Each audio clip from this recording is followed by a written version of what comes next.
dawladuna waxaan ay ku dhaqmayso ciidina ay ka qarsoon tahay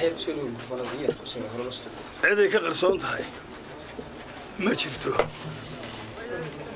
waxa weeyaan xaaladda aynu maanta ku jiraa waa xaalad burbura malaanina way u wanaagsan tahay ummadda intada kale dhinac bay ka taagan tahay waxay u aragtaa inaanay waxba jirin waxaa maanta meesha yaalla golayaal way baaba'een sharciyadii way baaba'day maxkamadii way baaba'day waa kan afarta carruurtaas soo safaya maalin walba ee leh way dhaceen yaa kulmiyaanu kala saaraynaa horey u soo sameeyey waxaan waxa weeye diiwaangelin wax la yidhaaho maxkamadu ka dhigtay oo aan jirin oo aan sharciyaysnayn waynu ognahay inay diiwaan geliyaanay ka baxaan meesha konstitutionka saasay ugu qoreen arrimahanu arrimo layskaga tegaya maaha waxaas meeshay sharciga ka keeneen meeshuu isagu ka keenay waa lagu xisaabtay maanta hadday tahay iyo berita hadday tahay dunuubtan waddanka laga gelayo axmed silaayi u haysta intuu sidaa si yar intuu iskaga tago inaan carruurtan uu laynaayo dadkan uu xabadda ula dhacaayo dhiiggan dhacaaya berita way ku xumaan doontaa wayda arki inama yarar baa tin idinku intiinanu midna ma jirin maalmihii halkan la soo gelaayay axmed waa kii ka cararay run baan idiin sheegayaa 31 May 720 wuxuu ka baxsaday halgankii SNM London buu cararay maalintii la soo gelaayay waa maanta xataa ay dawladda Itoobiya nala joogtay ay yaabtay ay tidhi wallaahi anigu maanta inaan baxsadeen haddaan halgankaa dan kale yahay hore uma idin maqal inama yarar baa haydeen war xabaddaad ka carartay baad weli ku hordaysaa maanta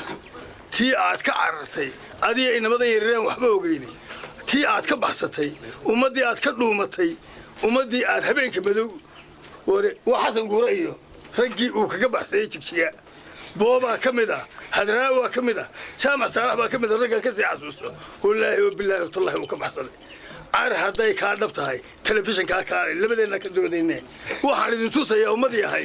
fulayaasu wixii uu ka baxsaday ee uu ka cararay inuu maanta rabo inuu dad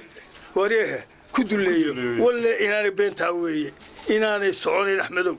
oo aanad ku faa'iidayn oo aad ka ugu cabaad badan adigu noqonayso waynu isgaranaynaa waxaan leeyahay war ka bax maalmihii la xusi lahaa ee dadka xoreeyey ayaa adna xabad guryaha ugula dhacaysa war maalintii loo baahnaa maad ugula soo dhacday xabadda maalintii lagaaga baahnaa xiniyaha iyo raganimada inta dad masaakiina gurigooda iyo carruur 9 jira iyo 6 jira ugu dhacayso gurigoodii maalin bay inooga baahnayd maanta maalintii wax la dhisi lahaa ee waddankan la hagaajin lahaa ee dadkan loo caqli celin lahaa ee ubadkan yaryaree soo koraya mustaqbalaynu samayn lahayn weeyaan maanta anigu waxaan leeyahay war waadigii ka cararaytay runtahay beenta ka daa dadkan xabaddan way ka soo bixi guriga qori nimaan haysani ma jiro qorigaa bannaanka ha u soo saaran war markhaati ka ahaada dhallinyaro ma idin joogin idinku ye wallaahi intaad soo saarta xabadda inaad suuqa mari waaysidaadii warye cid kaaga nuguli ma jirto cid kaaga jilicsan ma jirto oo ninkaa telefishinka ka baqanaya ee jaraa'idkii intuu cajalad soo qabto soo hor fadhiisan kari waayo ayaa dad looga taaglayahay oo balnimay eegaya afkan waxayna haystaa waxa weeyaan cajaladdan iga qabto su'aal buu ka cararaya la weydiiyo markaasuu rabaa inuu yidhaha 4 inoo yar xabad qaato war waanu eedbin carruurtaadaas inaga qabso imarkay dhowdahay wasalaamu calaykum waraxmatullahi